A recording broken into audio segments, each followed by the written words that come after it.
Hello friends!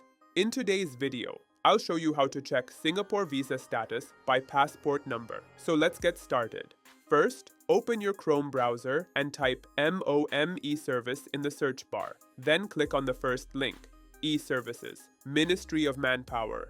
Next, scroll down and click on Check Work Pass Status. After that, choose your preferred language and click Continue, then Start. Now, in the first box, enter your date of birth. But remember, don't use dots or slashes, just spaces. Then scroll down and select Identification option Passport Number.